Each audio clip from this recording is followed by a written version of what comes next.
할렐루야. 자, 옆에 분 보고 인사합시다. 주님 부활하셨습니다. 우리 함께 부활합시다. 기독교는 부활의 종교입니다. 세상 어느 종교도, 마이크 좀 올려주세요. 세상 어느 종교도 빈 무덤을 자랑하는 종교는 없습니다. 기독교는 빈 무덤입니다. 부활의 종교지요. 세상 어느 성현도 그리고 어느 누구도 죽음을 넘어서지를 못합니다. 오늘 이 주님 부활하신 날, 부활주일, 참으로 기쁨과 은혜 가운데 우리의 모든 것을 다 내려놓고 새로운 부활의 기쁨을 맛보시길 바랍니다. 봄길이라는 정호승 시인의 시 한 구절이 생각났습니다. 길이 끝나는 곳에서도 길이 있다. 길이 끝나는 곳에서도 길이 되는 사람이 있다. 스스로 봄길이 되어 끝없이 걸어가는 사람이 있다. 그렇습니다. 길이 되어 그 끝나는 곳에 스스로 걸어가신 분이 바로 주님이시고, 크리스찬의 삶이라고 하는 것은 남들은 길이 있으면 가고 길이 끝나면은 멈추지만, 그러나 길이 되어 그 주님의 뒤를 따라가는 것이 바로 크리스찬의 삶입니다. 부활주일에 일어난 가장 큰 사건은 무덤 문이 열린 것입니다. 요한복음 20장 1절에 안식 후 첫날 일찍이 아직 어두울 때 막달라 마리아가 무덤에 와서 돌이 무덤에서 옮겨간 것을 보았다. 그래서 모두 다 당황할 때에 우리 주님은 바로 산자를 죽은 자 가운데서 왜 찾느냐 하는 천사의 음성을 듣습니다. 예수님은 생명이기 때문에 그렇습니다.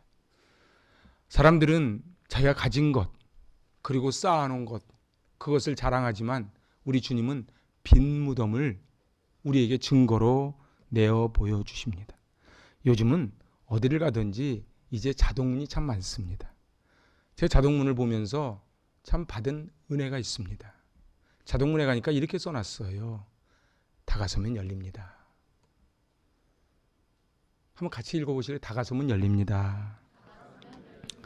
그때 제가 받은 은혜는 우리 인생의 문도 다가서면 열리는구나. 아멘도 안 하시네. 저는 굉장한 인사이트를 받았어요. 우리 앞에 수많은 문들이 있어요. 취업의 문, 결혼의 문, 그리고 우리 미래의 문, 자녀의 문, 그 많은 문들 앞에 다가서면 열린다는 것이지요. 성경에는 참 문 이야기가 참 많이 나옵니다. 문인방과 문설주, 그곳에 어린 양의 피를 발라야 죽음의 신이 넘어가질 못하지요. 베들레헴 성문 기억하십니까? 다윗을 위하여 목숨 걸고 가서 물을 떠왔던 바로 그 베들레헴 성문, 그리고 성전의 문이 있습니다. 바로 지성소로 연결이 되어 있는 바로 성전의 문이지요. 그리고 예수님이 나는 양의 문이라, 그 양의 문이 있습니다. 그리고 바울이 그렇게도 열리기를 원했던 전도의 문이 있고, 요한계시록에 있는 12 진주문이 있습니다. 우리 앞에는 얼마나 많은 문들이 우리 앞을 가로막고 있는지 몰라요. 사단은 우리를 늘 속입니다. 이제 끝났다. 소망이 없다. 이제 해봤지 않느냐. 그런데 우리 주님은 믿는 자에게는 능치 못함이 없다고 우리에게 말씀하여 주십니다. 그래서 죽은 자가 다시 사는 것은 신비입니다. 기독교의 핵심은 부활입니다. 주님은 철저히 십자가에서 마지막 피 한 방울까지 쏟으시고 테텔레스타이 다 이루었다 말씀하실 때 사람들은 그것이 끝인 줄 알았지요. 그러나 그것이 바로 주님의 새 생명의 시작입니다. 평소에는 잘 모릅니다. 믿는 사람 안 믿는 사람. 그런데 언제 차이가 나는가? 바로 문이 닫혔을 때예요. 세상 사람들은 다 끝났다고 했을 때, 그때부터 우리 주님이 우리와 함께 하실 때에 우리도 부활의 신비를 경험하게 될 줄로 믿습니다. 한때 세계의 최고의 권세를 자랑했던 로마를 아십니까? 여행을 다녀보면 놀라운 게요. 그 로마인들은 자기들이 간 곳마다 로마인 특유의 경기장, 도서관, 그리고 자기들의 시설을 갖춰놓고 그것이 지금까지 남아있다는 거예요. 요즘도 이 앞에 도로 한참 공사가 한참이지요. 참으로 놀라운 것이 그 2000년 전의 도로를 지금도 간직하고 있다는 거예요. 그런데 그 로마가 어떻게 됐습니까? 다 망했지요. 히틀러가 유대인 600만을 학살할 때에 히틀러의 말이 곧 법이었지요. 히틀러는 마지막에 스스로 목숨을 끊는 것으로 생을 마무리합니다. 알렉산더는 또 어떻습니까? 33살의 나이에 그만 숨을 거둡니다. 이 땅에 권력을 그렇게 더 가지길 원하고 그리고 돈을 쟁취하길 원하지만 결국 그들의 마지막은 죽음으로 끝난다는 거예요. 우리의 인생도 그렇지요. 우리 살면 다 죽습니다. 그런데 그냥 죽으면 끝나는 사람이 있고 그때부터 다시 시작하는 사람이 있지요. 그래서 우리 집사님도 기도해 주셨지만 예수님 말씀하시는 거예요. 나는 부활이요 생명이니 나를 믿는 자는 죽어도 살겠고 살아서 나를 믿는 자는 영원히 죽지 아니하리라. 이것을 너희가 믿느냐? 이것을 너희가 믿느냐? 오늘도 주님 말씀하시는 거예요. 내가 부활이고 생명이다. 내가 길이다. 나를 믿느냐? 나를 믿으면 영원히 죽지 아니하리라. 그래서 우리는 사람이 죽으면은 영결식장이라 그러죠. 영결, 영원한 이별. 우리는 영결이라 그러지 않습니다. 천국 환송 예배라 그럽니다.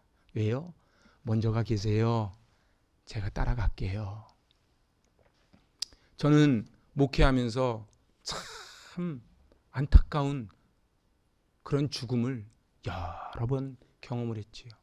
저는 목회하면서 제 목회 철학이 하나 있어요. 제가 입관 그리고 발인 그리고 위로까지 할 수 있는 한은 제가 꼭 같이 하려고 합니다. 왜냐하면 그분을 그냥 떠나보낼 수 없거든요. 그것이 강진이 됐던 마산이 됐던 어디가 됐던 그렇게 하려고 합니다. 그러면서 제가 늘 느끼는 게 있어요. 아, 우리 인생이 너무 더덥구나. 그리고 제가 장례식장 가면 꼭 설교 시간에 하는 얘기가 있어요. 우리도 저 사진 속의 주인공이 되는 날이 반드시 옵니다. 그런데 주님께서 부활하심으로 주님의 권세가 세상 권세를 누르고 최고의 권세가 되었음을 입증했습니다. 중국의 공산당이 들어왔을 때 종교는 아편이라 그래서 그렇게 탄압을 받았는데 이게 웬일입니까? 지하교회에 성도들이 더 늘어났어요. 그 로마 시대 때 예수를 믿는다 그러면 죽임을 당하는 그때 카타콤, 대림구유 그리고 콜로세움에서 죽어가면서 저들은 찬송을 했습니다. 요한복음 11장에 나사로를 살리는 장면이 나오지요. 냄새가 나는 사람을 살리는 것은 신비입니다.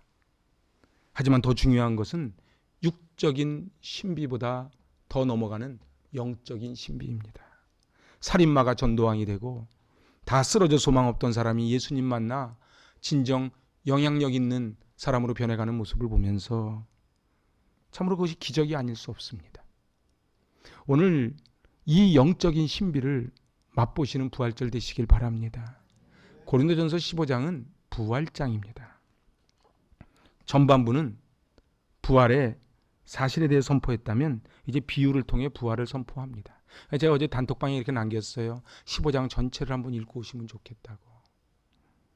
신앙은 믿음에서 시작을 하지만은 이제 비이성적인 것을 뛰어넘어 지혜를 가져다 줍니다. 부정적인 순간에는 아무것도 보이지 않습니다. 그래서 예수를 믿는 게 기적이에요. 그리고 예수를 나의 구주로 영접하는 것이 내 힘이 아닌 성령의 도우심입니다. 그래서 은혜지요. 오늘 35절을 보세요. 누가 묻기를 죽은 자들이 어떻게 다시 살아나며 어떠한 몸으로 오느냐 하리니, 이러한 질문에 사도 바울은 역설적으로 대답하는 것이 36절로 38절입니다. 우리 사도 바울의 마음으로 같이 한번 읽어보실래요?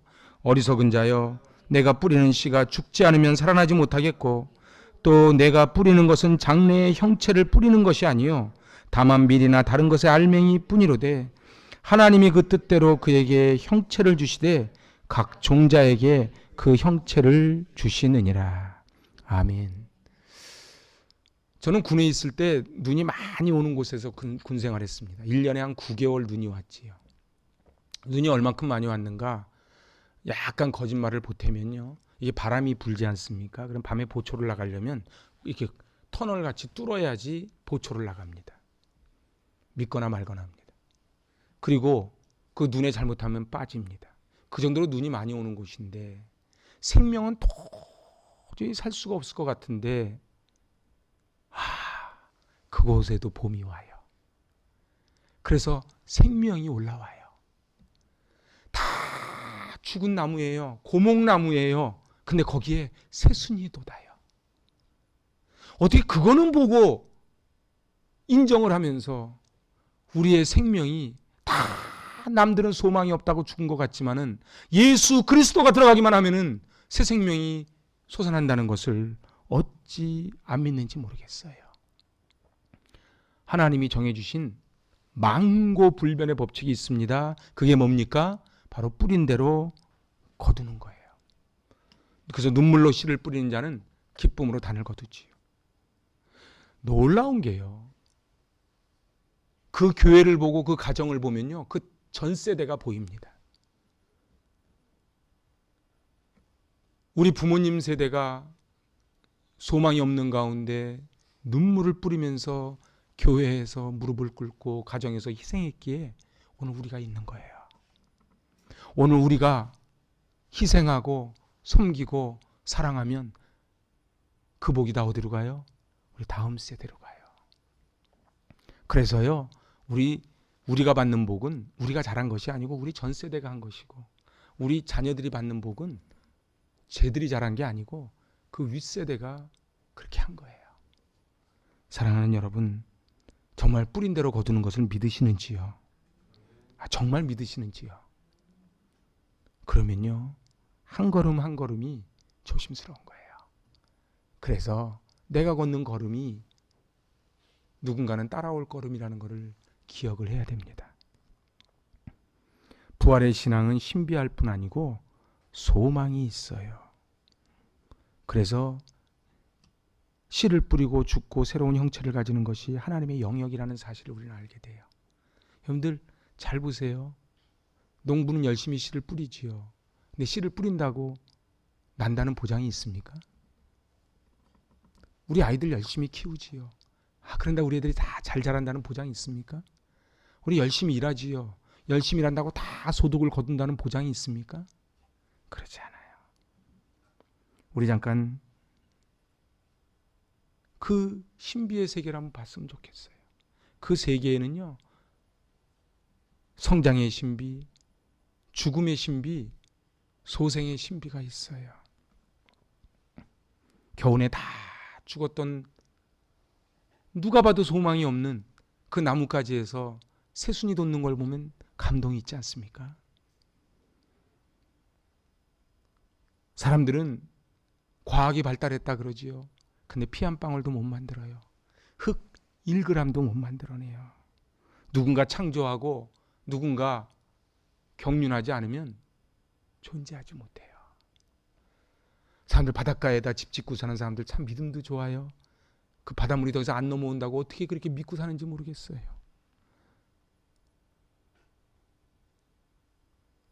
왜 바닷물이 안 넘어오는 거는 믿으면서 그 바닷물이 안 넘어오게 붙잡고 계시는 하나님은 믿지 않는지 너무 안타까울 뿐이지요. 씨를 뿌릴 때 우리는 형체를 알지 못합니다. 그런데요, 그 씨에서 상상할 수 없이 성장해요. 한 10년 됐나요? 제가 언제 신문에서 본 게 기억나서 경남 함안이에요. 이 꽃 이름이 뭔지 아십니까? 아라홍련이에요. 이 아라홍련이라는 이 씨가, 이 꽃이 700년 만에 꽃을 피운 거예요. 별로 놀라지도 않죠. 우리는 웬만하면 안 놀래요. 그죠? 고려시대 때 거예요. 그래서 이 씨를 함안 박물관에 씨를 물에 담갔더니 싹이 트고 1년 지나서 저렇게 꽃이 피었어. 그래서 저 꽃 이름을 아라홍련이라 그래. 이게 신비예요. 정말 신비 아닙니까?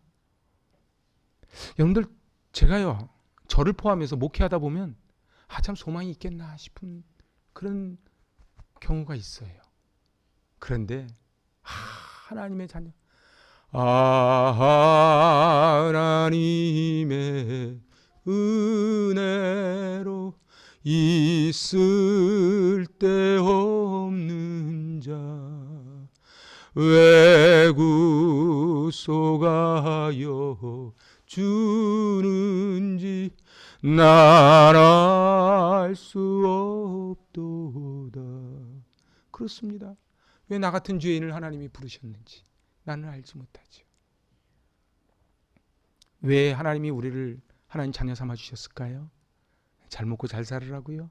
아니요. 이 땅에 태어난 목적대로 살으라고. 우리 주님은 다 이루었다 테텔레스타이. 그게 무슨 말씀이에요? 할 수 있거든 이 잔을 내게서 제거해 주옵소서. 하지만 내 뜻대로 마옵시고 아버지의 뜻대로 해달라는 우리 주님의 외침이 들리십니까? 하지만 우리 주님은 그 길을 가신 거예요. 왜요? 그 사명 안고 오셨으니까. 사람마다 다 자기 사명이 있어요. 여러분, 내 인생이 너무 고단하다고 느끼십니까? 근데 그게 사명이야. 근데 똑같은 일도요, 억지로 하면 힘들어요. 그런데 사명을 갖고 있으면 발걸음이 가벼워져요. 이 세상에는 생명의 신비가 있고, 그리고 소망을 가지고 씨를 뿌리는 그런 신비가 있어요. 그래서 한번 같이 해보실래요? 부활은 신비입니다. 42절로 44절 말씀 받들어 봉독합니다. 죽은 자의 부활도 그와 같으니 썩을 것으로 심고 썩지 아니할 것으로 다시 살아나며 욕된 것으로 심고 영광스러운 것으로 다시 살아나며 육의 몸으로 심고 신령한 몸으로 다시 살아나니 육의 몸이 있은즉 또 영의 몸도 있느니라. 아멘. 사도 바울은 죽는다는 걸 심는다고 이렇게 바꿔서 표현했어요. 여러분, 씨를 심고요, 밭을 갈고 썩어져야 새싹이 나는 것처럼 부활이라는 것은 욕된 것으로 심고 영광스러운 것으로 살아나는 거예요. 육의 몸으로 심고 신령한 몸으로 다시 살아나는 거예요. 부활이란 약한 것으로 심고 강한 것으로 나는 것입니다. 육으로 심고 신령한 것으로 나는 것이지요. 그렇습니다. 육의 몸이 있듯이 영에도 몸이 있지요. 세상 사람들은 몰라요. 몸하고 마음이 단 줄 알아요. 동물에게는 영이 없습니다. 내가 아무리 내 자식같이 키우는 강아지도 영은 없어요. 무엇이 증거예요? 강아지들은 절대 달 보고 빌지 않습니다. 침팬치가 나무 보고 빌었다는 거 가져와 보세요. 왜요? 영이 없어서 그래요. 근데 인간은요, 저 아프리카에도 저 시골에도 서로 방법만 다르고 대상만 다르지 어딘가엔 다 빌고 있어요. 왜요? 내 영이 잘된 같이 내가 범사에 잘 된다는 것을 알고 있기 때문에 그래요. 그래서 우리 영이 만족하지 않으면 우리 인간은 만족이 없어요. 세상은 자꾸 뭐라고 속입니까? 내 육신만 만족시키라는 거예요. 네 마음만 만족시키라는 거예요. 그런데 말입니다. 몸과 마음이 다 만족하면 그 다음에 오는 게 허무예요. 저는요, 저 비온 앞을 이렇게 걸어가다 보면은 거기 현대 사옥이 있지요. 그지요? 인사동 지나서 그 인사동 앞쪽에 거기 현대 사옥이 있습니다. 거기가 비원 옆이죠. 저는 거길 지나갈 때마다 거기 개동이라 그러나요? 늘 느끼는 게 있어요. 그 꼭대기에 우리나라 재벌이 떨어져 죽은 데예요. 그분이 돈이 없어서 그랬을까요? 아니요. 제가 볼 땐 장담은 못하지만 거진 99% 확실한 게 전 죽을 때까지 가도 그분 100분의 1도 못 가져요. 근데 그분이 도대체 뭐가 부족해서 스스로 목숨을 던졌을까요? 우린 잘 생각을 해봐야 돼요.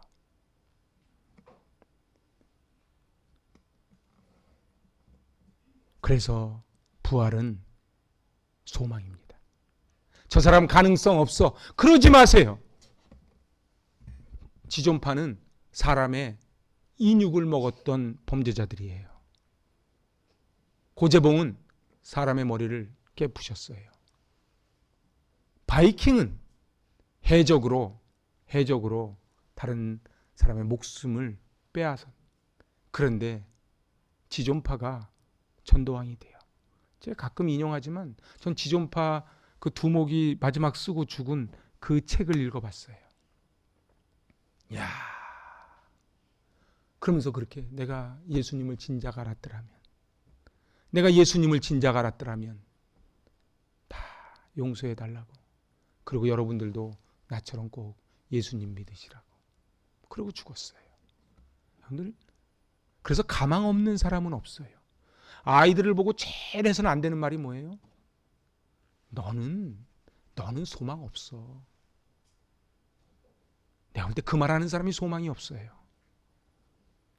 우리 아이들은요, 무한한 어마어마한 세계를 다 가지고 있는 애들입니다. 우리 아이들을 미켈란젤로의 다비드상처럼, 로마에 가서 보셨지요? 그 다비드상은요, 원래 돌덩어리예요. 골칫덩어리 돌덩어리예요. 근데 미켈란젤로가요, 휘장을 치고요, 뚝딱 했는데 거기서 뭐가 나왔어요? 다비드상이 나왔어요. 지금도요, 꼭 살아 움직이는 것 같아요.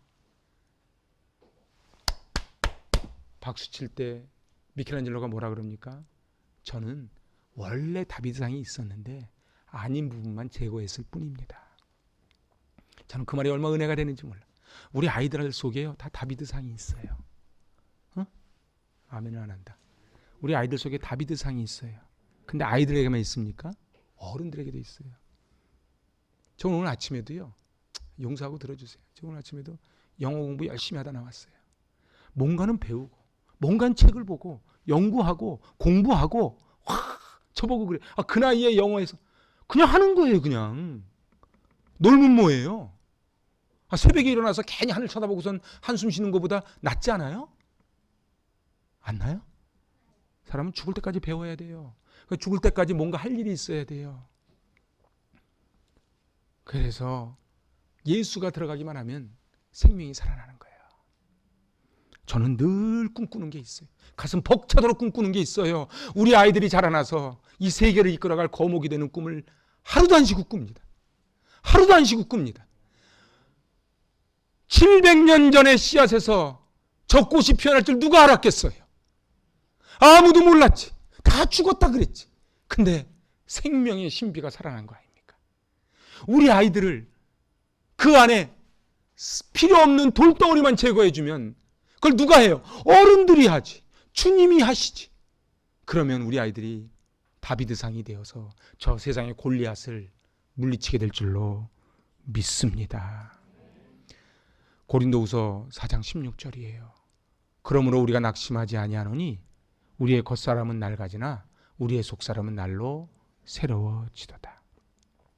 사랑하는 여러분, 흰머리 생기는 건 어쩔 수 없어요. 그죠?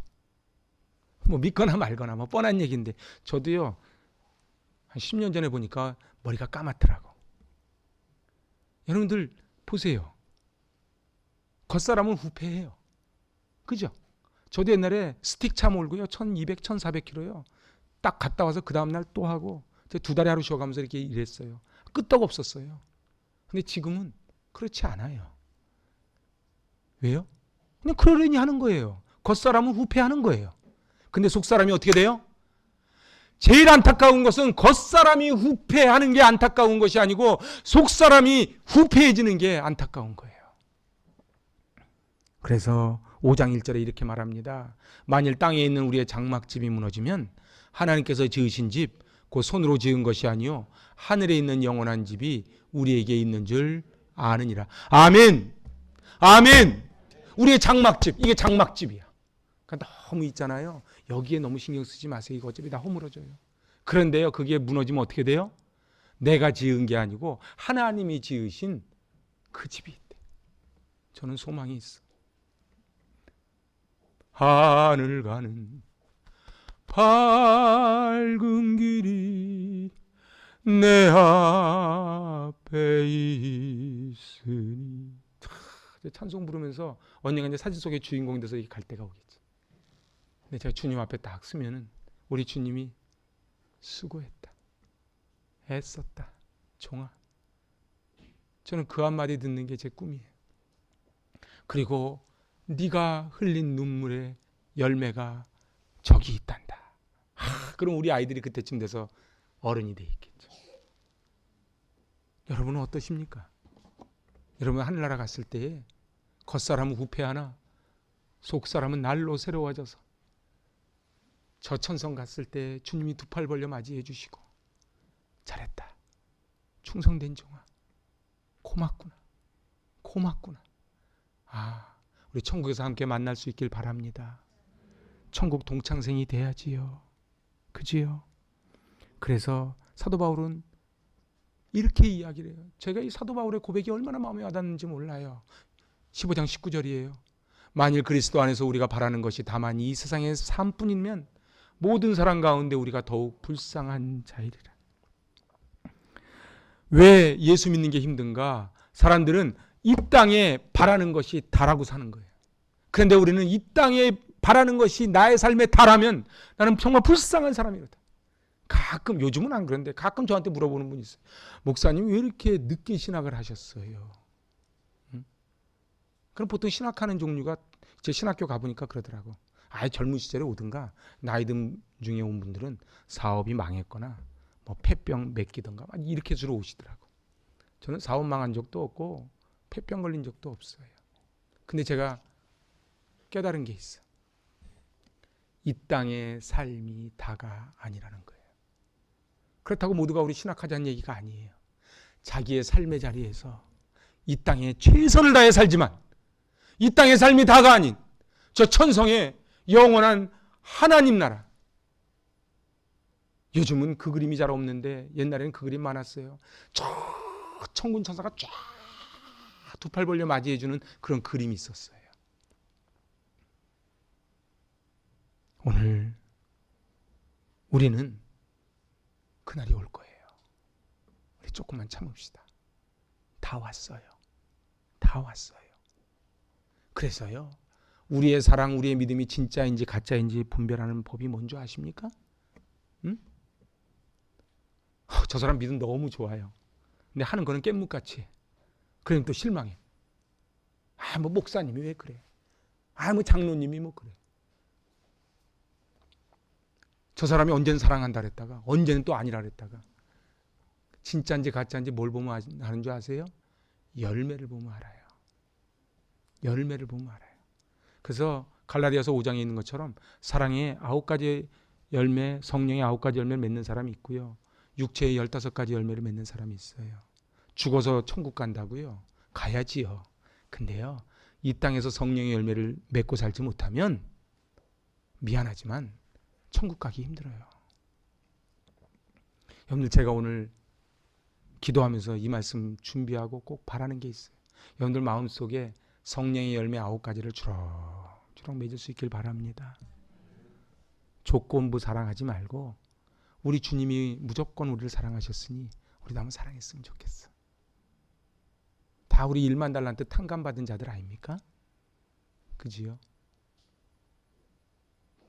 제 말씀 드려서 죄송하지만 저는 제 인생을 돌아보면 그런 것 같아요. 제 인생 돌아보니까 꿈처럼 흘러간 것 같아.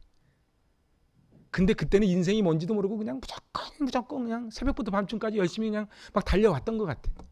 근데 지금 가만히 생각하니까 빨리 달린다고 먼저 도착하는 게 아니라는 솔로몬의 말이 조금씩 알 것 같아. 목회도 그런 것 같아요. 막 내 딴에는 막 뭐든지 열심히 한다고 막 했는데 하나님이 저에게 주시는 은혜가 있어요. 네가 열심히 한다고 된 게 아니란다. 내가 허락한 데까지만 갔단다. 여러분들은 어떠세요?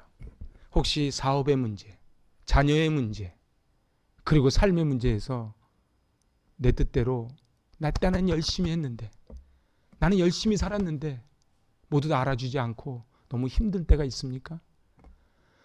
주님이 알아주시면 좋가리. 주님이 알아주시면 좋가리. 우리 그러고 살았으면 좋겠어. 제가 새벽마다 인나면은 꼭 되뇌는 게 있어. 진짜예요. 주님 감사합니다. 주님이 아시지요. 주님 아시지요. 그럼 저한테 세미한 음성이 들려. 그럼 내 눈물이 나. 내가 안다. 내가 안다. 아, 사람들은 그래요. 너희 교회 건물 있냐? 몇 명이냐? 예산 얼마냐? 근데 우리 주님은 그렇게 말씀하지 않으세요. 너 정말 네가 맡겨진 양떼를 생명처럼 사랑했냐? 너 정말 싹군이 아닌 참 목자 생활했냐? 넌 저 영혼을 진짜 사랑했냐? 저는 오늘 이 부활주일 우리의 모든 묵은 때를 다 십자가 밑에 던져버리고 새로운 생명을 받았으면 좋겠어요. 그저께구나. 여기 교회 오니까 꽃편지지 곱게 접은 게 와 있어요. 누가 나한테 꽃편지를 보냈을까? 신천지야.